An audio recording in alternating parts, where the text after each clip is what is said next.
Eu queria ler-vos duas coisas, não é bem citar texto nenhum, mas chamar-vos a atenção para duas ideias que me parecem interessantes para amplificar teoricamente o que estamos estado a ver. Em relação à questão dos vizinhos, que coloca outras questões a que abordaremos depois mais à frente, a partir do filme, numa ocasião mais interessante, acho eu, quando a Grace Kelly, a namorada do fotógrafo, a atriz que representa a namorada do fotógrafo, diz que então, mas tu achas que as pessoas deviam todas ficar a viver a vida toda no sítio onde nasceram? Local global, universalidade. Vai ser lá mais para a frente, para aí mais 20 minutos, 20 e tal minutos, e o filme chega lá. Nós é que demoramos um bocadinho mais. E portanto eu aí queria citar outra coisa, mas nós percebemos já que este microcosmos, que é também uma espécie de catálogo de casamento e uma espécie de livro de autoajuda no casamento, é o universo daquele pátio das cantigas, não é? O Pátio das Cantigas também é um filme do António Lopes Ribeiro, dos anos 40, como sabem, e vou dizer muito depressa uma coisa. Primeiro, é um filme que tem a mesma história de um filme sueco em que entra a Ingrid Bergman. Número 1, é muito engraçado saber isso. Número 2, o António Lopes Ribeiro, se virem bem o cinema dele, é sempre um cinema de intrigas e de pequenos, não é? Há sempre ali alguém que faz uma maldade qualquer, há uma pequena comunidade. No Pátio das Cantigas é alguém que roubou o dinheiro, não é? Bom, mas há sempre um universo de mistério e traição e intriga e, bom, é muito interessante. Ali no início do Estado Novo, não é? Até é muito engraçado isso. Bom, mas este outro Pátio das Cantigas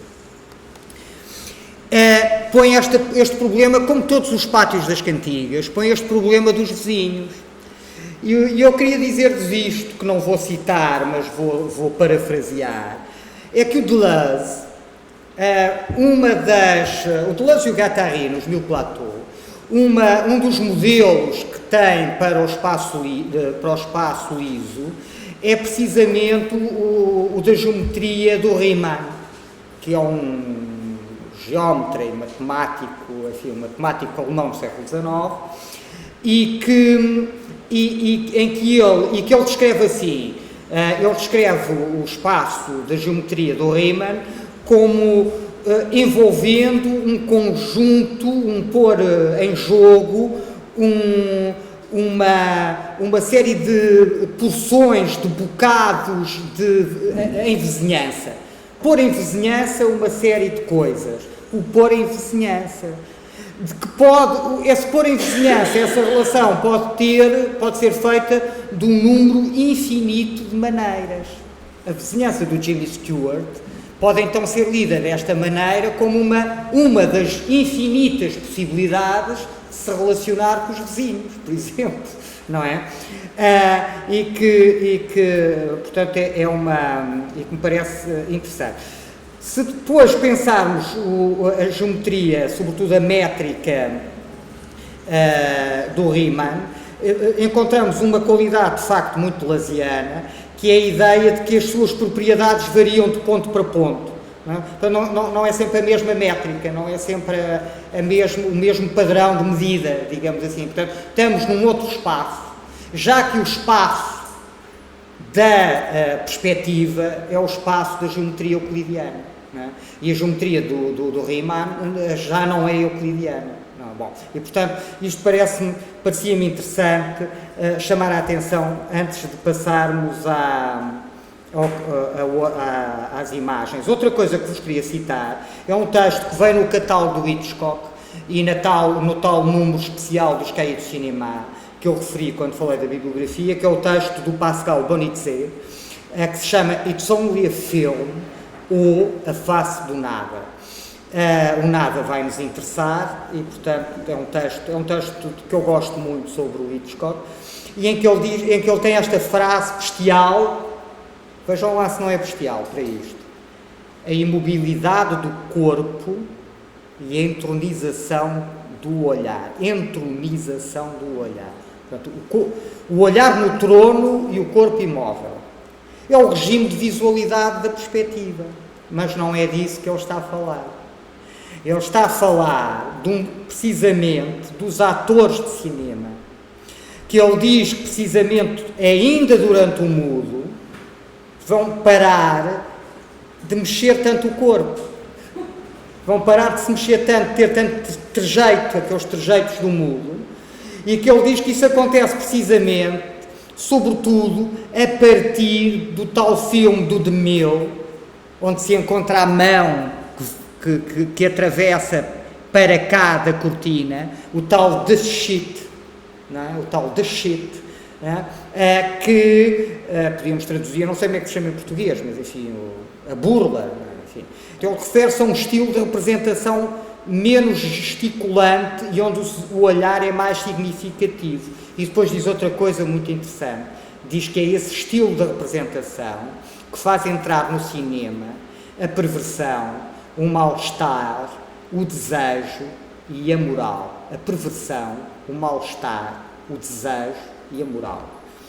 E eu diria sim, acho bem, gosto disso que dizes, ó Pascal, mas não é só, mas pode-se estender não só ao ator, mas também ao espectador, não é? que o Cycle vai pedir disciplina, não é? E pode-se estender também ao detentor do olhar moderno, à fonte do olhar moderno, ao ponto de vista descarnado, não é?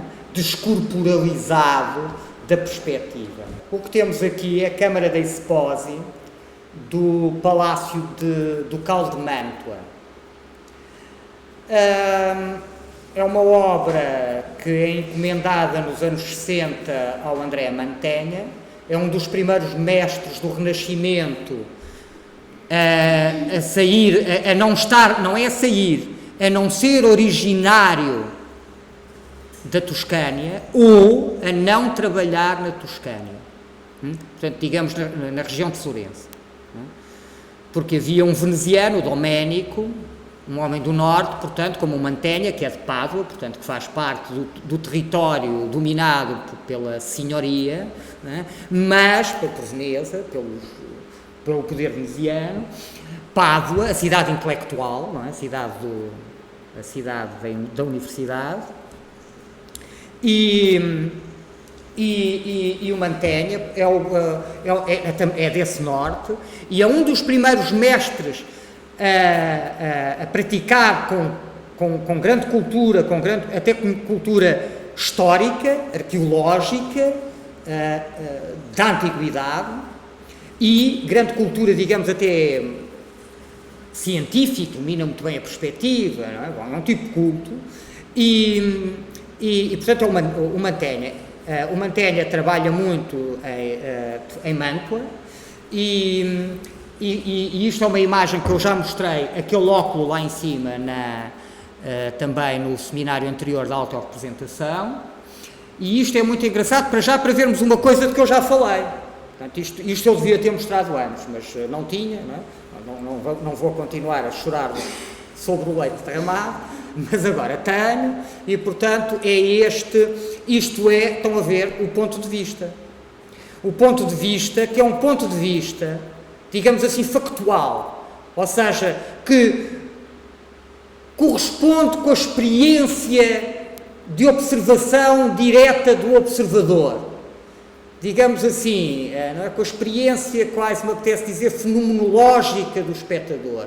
Eu olho para o teto, e quando olho para o teto, o que é que eu estou a fazer? A olhar de baixo para cima, não é? E o que é que eu vejo? O céu, e portanto é como que houvesse de facto um buraco no teto e eu estivesse a olhar de baixo para cima. E as pessoas que estão lá, até este anjinho, até lhe vemos as plantas dos pés. Não é um anjinho, é um puto, plural, puti.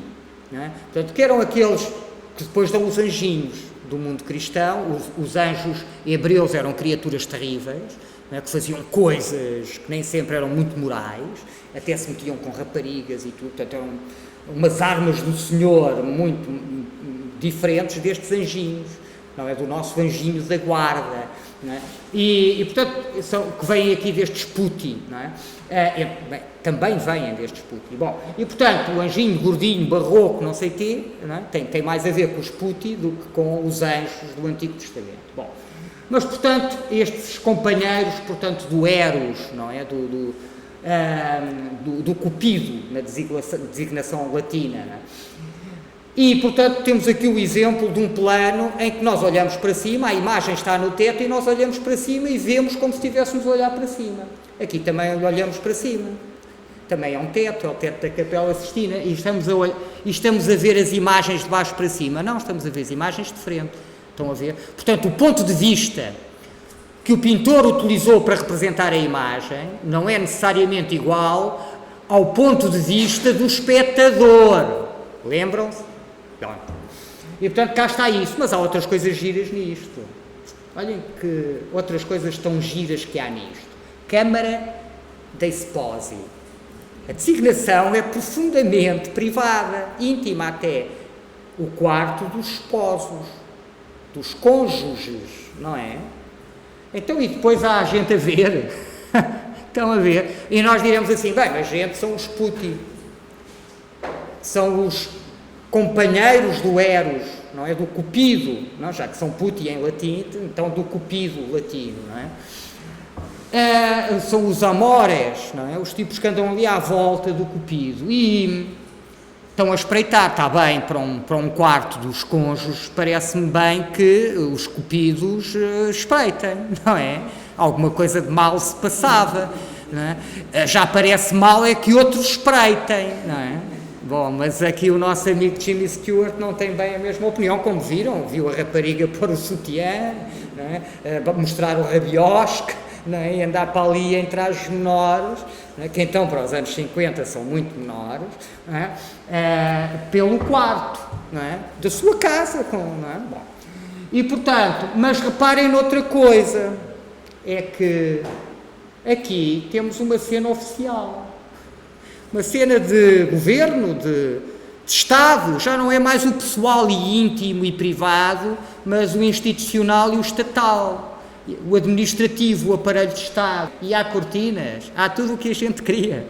Estão a ver, a Câmara dei Sposi, do Mantegna, os frescos da Câmara dei Sposi, bem podem ser análogos às imagens que estamos a ver, logo no princípio da perspectiva, ainda estamos no século XV. Mantegna não é um tipo da primeira geração, como o Masaccio, mas é um tipo ainda do século XV. Bom, e a solução que ele encontra para pintar um teto é uma solução que será mais do futuro barroco, do que o teto contido do Miguel Ângelo, que é mais um teto do Renascimento. Porque reparem, lá está, toma uma teimosia universal, quer dizer, universaliza um olhar. O que era bom, aliás o Panofsky diz isso no tal texto que eu vos hei de ler, não sei ainda bem quando, mas se calhar quando passarmos para o reverso desta história, não é? Para o outro lado da imagem, para o lado, não para o outro lado físico, mas para a sua vertigem, porque para o outro lado vamos já. E o Panofsky também diz isso. Então, mas uma imagem deve ser como? A perspectiva é tudo muito bonito, mas onde é que eu ponho o ponto de fuga? Ponto de fuga, ponho no centro ou ponho no lado? E eu hei de vos mostrar isso. A maior parte das imagens do século XV põem-no no centro, já vos disse, e é no século XVI, aquilo que os historiadores da arte começaram a chamar maneirismo. É no século XVI que se vai começar a lateralizar a visão. Não é? É como se eu, em vez de mostrar de frente, não é? Mostrasse as coisas assim, a sala do lado, qualquer coisa, depois vamos ver o Tintor. Na vertigem vemos isso, e depois eu leio-vos acho bom. Depois eu leio-vos o Panofsky. E portanto, estas visões lateralizadas, em que o ponto de fuga está à esquerda ou está à direita, não é? E não está no centro, mas o Jan van Eyck faz isso, até de uma maneira muito ambígua e muito subtil, em várias pinturas religiosas do século XV. Nós olhamos, vemos a Virgem no meio de uma nave de uma igreja gótica, não vemos o espaço a meio. Quer dizer, a Virgem está no centro geométrico do quadro, é a tal subtileza. Não está no cantinho esquerdo como o Cristo flagelado do Pier della Francesca, se bem que a fotografia é tirada de frente, não é? E para a cena, está tudo de frente no Piero, mas os personagens, os atores principais foram postos no fundo. A construção da imagem é absolutamente central, o ponto de fuga é central.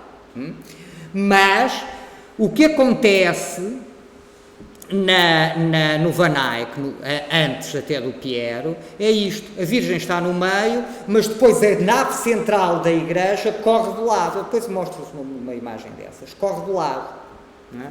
E portanto é como se eu estivesse a ver a igreja do lado, mas a Virgem no centro. Estão a ver, portanto, desde o princípio, portanto, ele diz isto. Então onde é que eu ponho o ponto de vista? O ideal era pô-lo sempre ao centro. E aí acabava-se a subjetividade, a escolha pessoal. Portanto, do lado universalista, objetivo das regras, isso era polar. E depois como é que eu hei de mostrar? O ponto de vista há de ser, o ponto de fuga ponho aí, e o ponto de vista, como é que há de ser? Como é que há de ser? Não é? Já não vamos pensar se é ao meio ou se é do lado, mas deve corresponder ao momento da visão, ou seja, se eu estou a olhar para cima, devo mostrar o mundo como se estivesse a ser visto de baixo, ou não. O ideal era fazer isto, diz o Panofsky, o ideal era fazer isto. Não, ele não diz o Miguel Ângelo, mas fazer sempre, como se fosse sempre a mesma imagem, ou seja, eu tiro sempre eu olho sempre para o mundo de frente. Isso é que é uma visão racional, tranquila, equilibrada, com aquilo que vemos no centro, que é onde vemos melhor. Então, se eu olho para aqui e o que me interessa é ali a Cecília, o melhor era olhar para a Cecília, não é? E, portanto, não era estar a olhar para ali, não é? Para o meio, não é? E, portanto, não é? Percebem?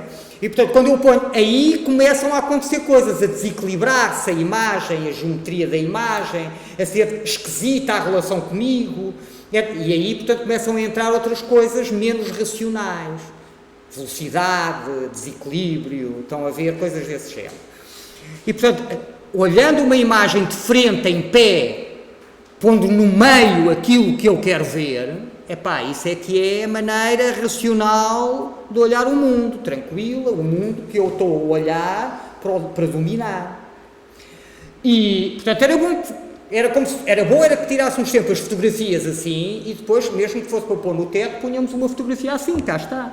Não é? A imagem é que eu me referi, Deus a insuflar a alma ao Adão, não é? E o que é que nós temos ali? Uma montanha atrás. Portanto, estamos a ver de frente. A imagem que está lá em cima no teto não está a ser vista de cima para baixo. Olhem aqui outra vez o horizonte. Eu não vejo o céu como numa antena, vejo o horizonte. Portanto, estou a olhar de frente para o mundo, em pé. Não é? A câmara à altura dos olhos, do olhar humano, como dizia o Howard Hawks. Não é? Cá está a cena do cortesã, da decoração da Câmara da Esposa e cá vemos nós precisamente a autoridade, o Duque de Mantua, não é? Com a mulher, sentados, com mais alguns membros da família e depois uns cortesãos em pé, e, portanto é uma cena pública. E para a cena pública tira-se a cortina, estão a ver? Este espaço privado abre-se naquilo em que se chama trompe-l'œil depois na história da arte, quer dizer, engano ao olho, ilusionístico, é? E vê-se um mural ilusionístico, pintado à fresco, não é? Pintado, portanto, enquanto o estuque está fresco, como o teto da Capela Sistina, e abre-se a cortina e a cena é pública. Portanto, o público invade o privado. Mas a maior parte das paredes, das paredes a decorar, nem sequer estão decoradas com esse tipo de trompe-l'œil em perspectiva profunda. Estão decoradas com estes panos, como se as cortinas estivessem fechadas.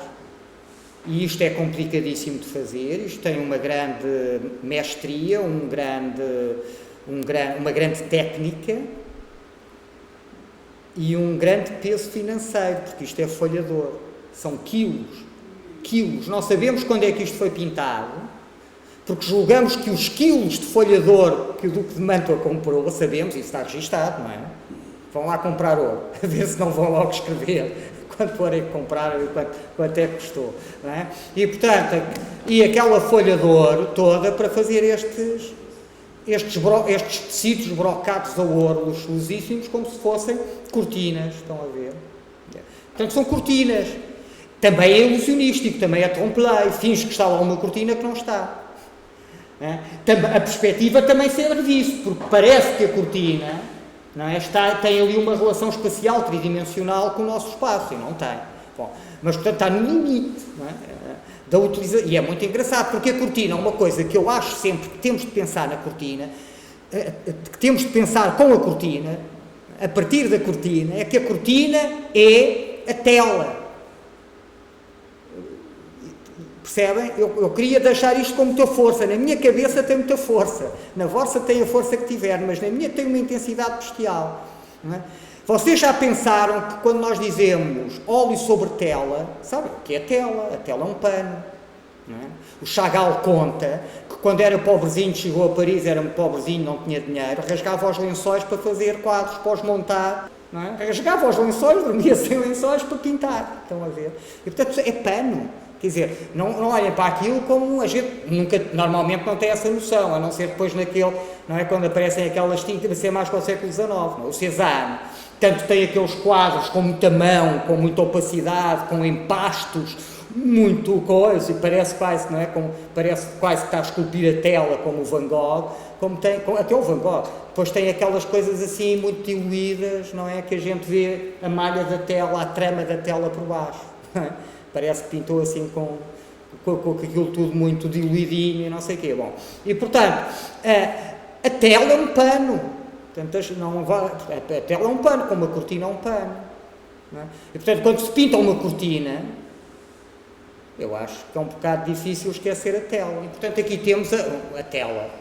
Este quadro é, como alguns de vocês já sabem, um passanço para mim e para muita gente. E agrada-me muito esta tela de frente, que é do tamanho, não é? Ou seja, no espaço de ficção da tela, isto é mais ou menos o tamanho da tela que estamos a ver, não é? Apesar de não ocupar toda, não é? Também não está imediatamente em cima do primeiro plano, há um espacinho, não é? E portanto esta tela é uma tela muito grande, como as meninas são uma tela muito grande. As meninas são um quadro Velázquez dos anos 50, dos anos 1650. E uma das coisas que as meninas são é um grande elogio da pintura. E como é que se faz esse elogio da pintura aqui? É pensar a pintura.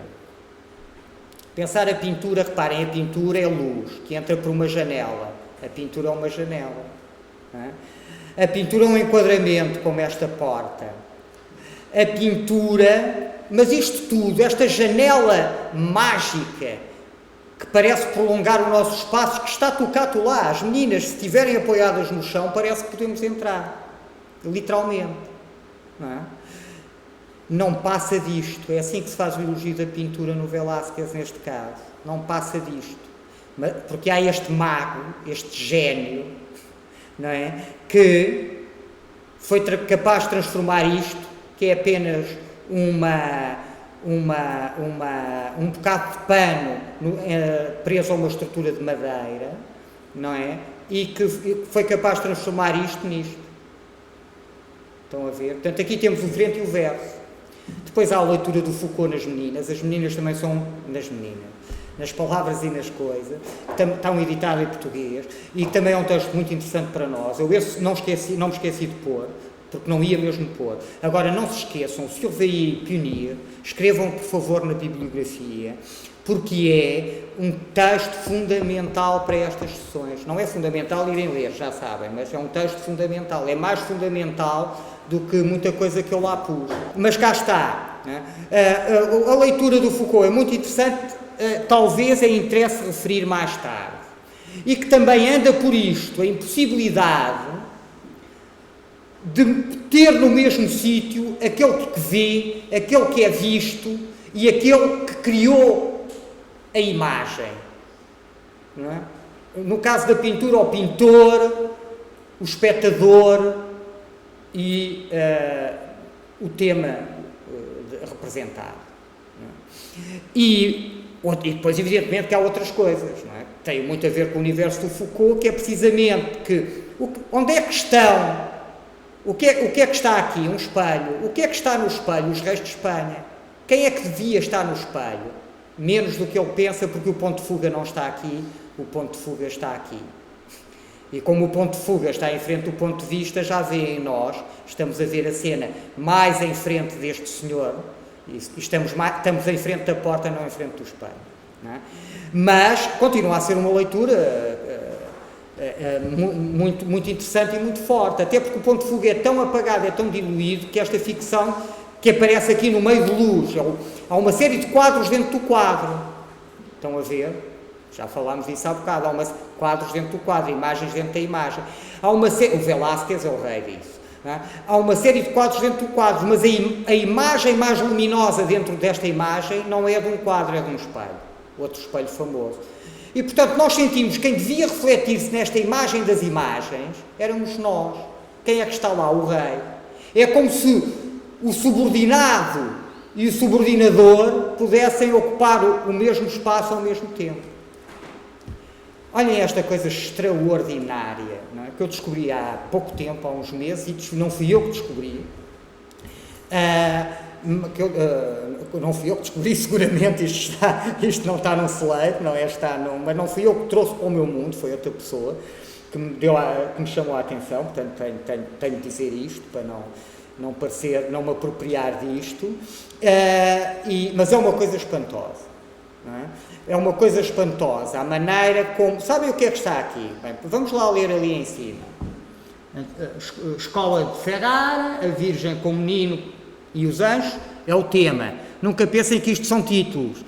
Houve um gajo da Escola de Ferrara, que a gente já não sabe quem é, que chamou, como é que a gente sabia, se nem sabe quem é, como é que sabia o que é que ele chamava, não é? Que chamou a isto, eles não chamavam nada, não davam títulos, não é? Isso é uma coisa posterior, é uma coisa que se torna frequente a partir do século XIX, basicamente. E, portanto, isto é a designação do tema, não é? E, portanto, o que temos aqui é o tema, muito bem, não é? Está na Scottish National Gallery, portanto, na National Gallery da Escócia, escocesa, e agora reparem, têmpera, óleo e ouro, folha de ouro, portanto é uma mistura muito complicada. O Mantelha também utiliza uma mistura muito complicada lá para o teto, mas não interessa, para os frescos. Mas não é isso ainda que me interessa. On panel é aquilo que nós diríamos sobre madeira. Parece-vos que é uma pintura sobre madeira que está aqui? Não, pois não. O que nós temos aqui outra vez é a armação, a estrutura, não é? À qual estaria presa uma tela, não é? Que está aqui toda rasgada. É extraordinário. Porque, primeiro, é uma imagem extraordinária. Eu devo dizer que não acredito, mas não acredito por ignorância minha, seguramente, porque quem datou isto são seguramente técnicos e especialistas, não é? E eu não sou de pintura do século XV, mas eu ainda não consigo acreditar, por ignorância minha, que isto seja uma pintura do século XV. Iconograficamente, percebo lindamente, não é? Agora, esta utilização da perspectiva, não me entra na cabeça. Se é do século XV, então é uma coisa extraordinária, porque parece quase um combate. Isto tem a ver com o dentro e fora. Para nós, o que me interessa é o dentro e o fora, não é? Ou seja, eu rasguei o plano da representação. Agora vejam uma coisa. Isto é mesmo um simulacro, uma imagem. Não é? Isto é uma imagem enganadora. É como se o pintor dissesse assim, anda aí, se isto é do século XV, é mesmo perturbante. É como se o pintor dissesse assim, O pintor pinta sobre madeira, que era o normal, era o suporte normal, ainda no século XV, mesmo para o Renascimento. E é como se o pintor dissesse assim: andam para aí uns modernaços a pintar imagens em cima de paninhos, esticadinhos, aquilo leva um pontapé, vai à vida. E que são só imagens frágeis, enganadoras. É quase como se tivéssemos de arrebentar o suporte para aparecer um milagre da verdade, da verdadeira Virgem, que não é uma verdadeira Virgem, que aparece por milagre atrás da imagem, porque a imagem só pode mentir e a verdade está atrás. E a verdade está atrás. Mas isso era-nos dito em imagem, portanto, com outra mentira. Mas é como se essa mentira fosse mais sólida e mais verdadeira, porque não é uma dessas modernices perspéticas que finge, que nos engana, como no Platão, que nos engana, que cria um engano do olho, como se dirá mais tarde, um trompe-l'œil, uma ilusão. E é pintura antiga em cima de um painel de madeira. Estão a ver? Portanto, esta imagem é fabulosa, fabulosa. Ainda estou no momento de enamoramento e paixão por esta imagem, portanto, peço desculpa por essa manifestação pública de carinho. E, portanto, é uma imagem extraordinária, não é? Esta coisa de vermos os bocados de tela que se rasgou. Tivemos de rasgar a mentira da imagem para chegar à verdade, que é a Virgem, que são as verdades sagradas, não é? E portanto, cá está um para cá e um para lá, não é? Esta imagem não se constrói em cima da tela, constrói-se atrás da tela e não há tela nenhuma, há um painel de madeira. Fabuloso, portanto. Outra técnica é esta. Pinta-se muito bem, com esta imagem moderna, perspética, que parece que continua o nosso espaço. E agora é preciso dizer, o nosso espaço passa a ser também pensado de acordo com a maneira de construir e de pensar o espaço perspético da imagem. Estão a ver? Agora ocorreu-me que eu não disse isto. É porque vocês agora podiam estar a viver aquilo que para mim seria uma ilusão fatídica, que é isto. A imagem perspética, pura e simplesmente, é a imagem do nosso mundo refletida no espelho. Portanto, é a representação verdadeira do nosso espaço. Eu não acho nada que seja assim, peço desculpa a quem acha, não é? E já sabem que ainda há gente que acha. Eu não acho que se exagerou um bocado na crítica à falsidade da perspectiva, também concordo com isso, também percebo o da Amish, não sei o quê. Aliás, o texto da Amish é muito bom e foi muito importante para mim, mas eu não acho que seja isso que se passa. O que eu acho é que se construiu em imagem uma estrutura espacial que depois invade o nosso mundo. Não é? Para fazer a imagem parecida com o nosso mundo, passou a pensar-se o espaço de uma determinada maneira e o nosso mundo passa a ser visto dessa maneira. E isto é totalmente verdade? Não, claro que não, já perceberam que não. Há um ping-pong muito mais complexo. É que a maneira de pensar a perspectiva também está marcada pela maneira de olhar o mundo. E qual é a nova maneira de olhar o mundo? É a tal maneira globalizadora, imperialista, da Europa à conquista do mundo, um mundo de viagem, um mundo onde ali a China ou a Índia são iguais no espaço. Aqui, o mais importante desta imagem é a mosca. A mosca cria esta ilusão. Bem, a mosca tem um lado, se quiserem, simbólico, não é? Tem a ver com a corrupção da vida, a corrupção o caminho para a morte. Não é? Portanto, nós vivos vamos para a morte, onde vamos ter as moscas, quando formos cadáveres. Não é? Bom, mas também aqui à frente cria esta ilusão, tipo chega ali e parece, olha, apetece fazer, não é verdade, estão a ver? Vamos ver esta senhora aqui uma pintura alemã, do sul da Alemanha, da Suábia, não sabemos de quem. vamos ver esta burguesa alemã, olhem a mosca, esta então a ilusão é extraordinária, porque no outro a mosca está em perspectiva, portanto nós rapidamente percebemos que não é possível, não é? A mosca está dentro do quadro, mas esta está em cima, de quê? Do tocado da senhora, não é? Deste chapéu da senhora, ou da própria tela, da própria pintura, ou seja, esta mosca existe no mundo da pintura, no mundo da imagem, para lá da tela, ou existe no mundo do observador, do espectador, para cá da tela? Movimentos para cá e para lá, estão a ver? Depois vamos ver que é exatamente assim, e portanto, jogando até aí, como tantas vezes, mesmo quando não parece, com a pintura,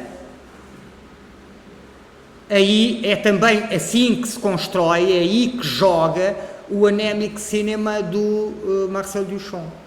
Para cá, para lá, para dentro, para fora. Hein? Fura para ali, fura para aí, refletindo sobre o cinema. É tanto uma reflexão sobre a pintura, como uma reflexão sobre o cinema, e muito dúbia, e muito complicada. Não é? E, porque precisamente é uma coisa abstrata, que joga com o trompe-l'œil, que joga com a perspectiva, que joga com o ilusionismo. Estão a ver? Portanto, depois veremos o Anemic Cinema amanhã. Não é? Aqui temos uma imagem que o Jonathan Crary lê de uma maneira muito interessante. No blog onde eu ponho as coisas, de que já vos dei a morada, tenho lá um grande bocado do texto de Jonathan Crary. Não o melhor para perceber isto, mas apesar de tudo, acho que ficam com umas ideias. E o que eu agora quero dizer aqui, não vou citar o Crary, não vou perder tempo com isso, não vou estar-vos a chatear com isso, vou-vos dar, mas era bom, ou seja, volta atrás. Se esta ideia vos interessar, vão ler o Crary, pronto. Resume-se a isto, o Crary. E então, o que é que interessa aqui? E também é uma honestidade, digamos assim, que se tem de ter, não é? Que é dizer, esta ideia não é minha, esta ideia vem da minha leitura do Crary. Bom, e portanto é isto. Isto funciona também muito bem. A pintura do Vermeer funciona muito bem para nós, porquê? Porque, reparem, espreita-se sempre na pintura do Vermeer, estamos sempre não, mas quase sempre. Estamos atrás de uma porta, estamos atrás de uma cortina, estamos sempre a espreitar, quer dizer, estamos sempre a invadir, só que nós não somos companheiros do cupido, portanto, para nós já fica mal. Aquilo que ficava bem aos Putin, fica-nos mal a nós. E há uma culpabilização do olhar, do espreitar para a intimidade dos outros, e essa culpabilização está na janela indiscreta. O Jimmy Stewart é o único herói, digamos assim, é o único bom, se é que há bons no Hitchcock. O Hitchcock, aliás, diz ao Truffaut, não há preto nem branco, há uma grande gama de cinzentos. E isto ele lê de uma maneira moral, o que também é muito engraçado, mas não vou agora para aí.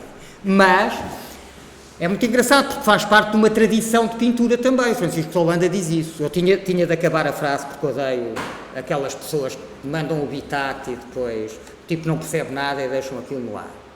Portanto, eu tinha de dizer isso. O Francisco de Holanda também diz: o branco é a luz e o preto são as trevas. O bem e o mal. Primeiro era o preto, era a noite, era o escuro e depois fez-se luz. E portanto, liga isso à história sagrada. E portanto, o Jimmy Stewart, se há bons e maus no Hitchcock, e não há, mas agora o Hitchcock contado às crianças, o Jimmy Stewart é o único bom que eu conheço que cai. Todos os outros são maus, normalmente não são tão maus como os tipos que não caem. Vou só dar um exemplo, no Blackmail, que já não devemos ir ver, também anuncio isso, provavelmente. Não, eu pensei que podia despachar a janela, passo a expressão infeliz, numa aula, não aconteceu, já estava à espera, portanto serão duas. E portanto ficamos sem a janela, sem o Blackmail. Também vos digo, se isso vos chatear, vão ver um texto que eu escrevi sobre o Blackmail e que está nesse blog e que tem a ver com questões que eram aquelas que íamos a tratar, tem a ver com o fora de campo e o fora de campo relacionado com o barroco, que enfim, por aí não íamos, mas pronto. Ora bem, podem ir ao blog e ver isso. E depois logo se vê se é um bocadinho para meter algumas imagens ou não, mas não vou perder tempo agora com o vamos ver. Bom, no blackmail, o tipo que cai do Royal Albert Hall, outra vez a subversão da arquitetura, o tipo que cai é o menos dos maus, é o menos mau dos maus, é o menor dos maus. A rapariga é o chantagista do título. O pecado dele, o crime dele, é ter chantageado a rapariga que é namorada de um polícia.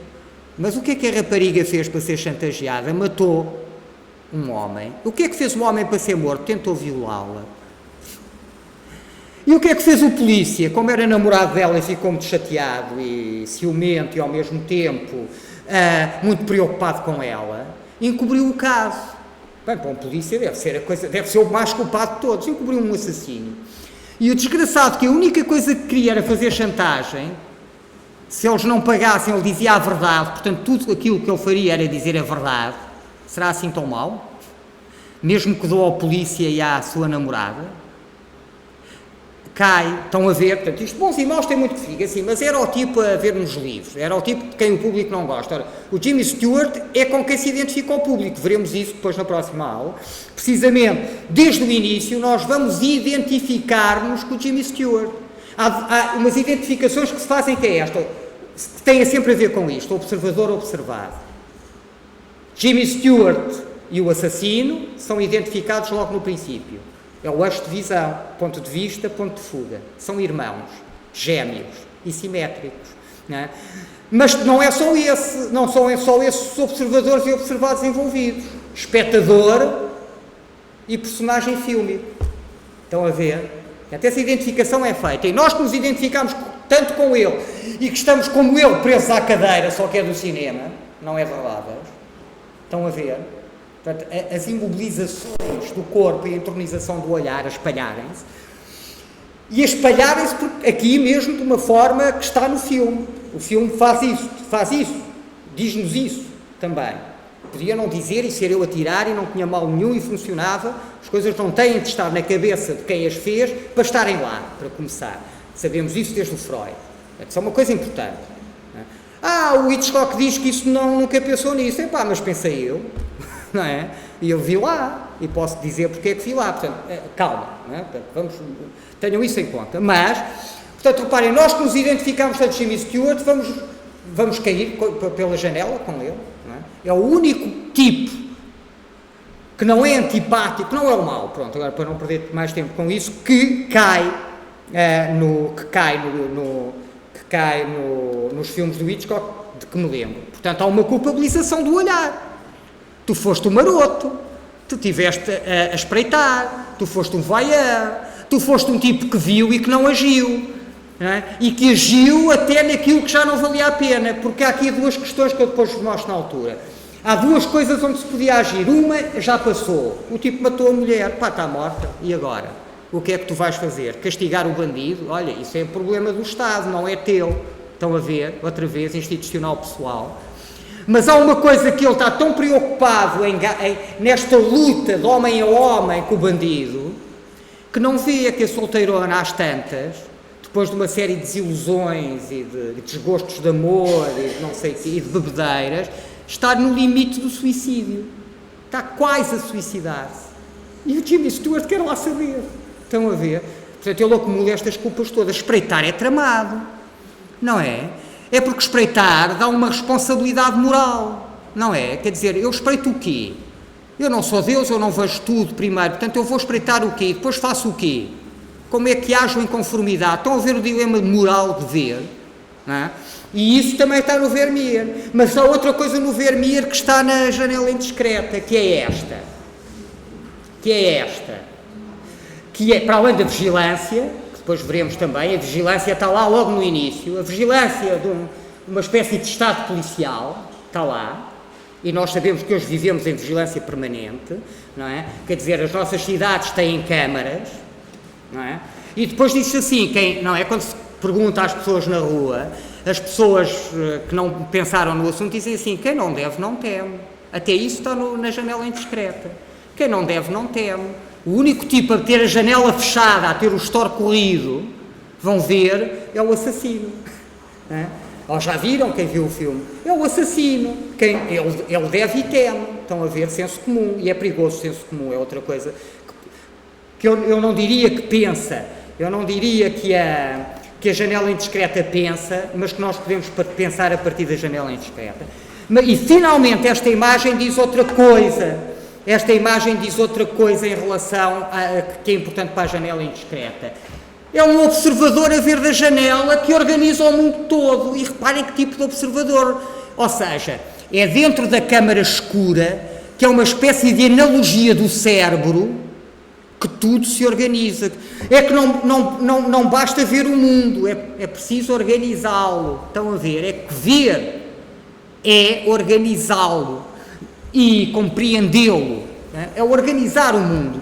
E quem é que vê? Aqui é o geógrafo. O geógrafo olha pela janela e tal, e pronto. E pronto, não é? É como aquele detetive que resolvia os assuntos todos na cadeira de rodas, não é? O Nero Wolfe, não é? Bom, eu não sou muito versado em policiais desses. Bom, e portanto, estão a ver este tipo de... E aqui o astrónomo, com um mapa astral, um globo astral, a ver e coisa, portanto, a ver que ele está dentro da câmara. Eu até diria, está dentro da cabeça do Jimmy Stewart, não é? A cabeça de Jimmy Stewart é uma sala destas.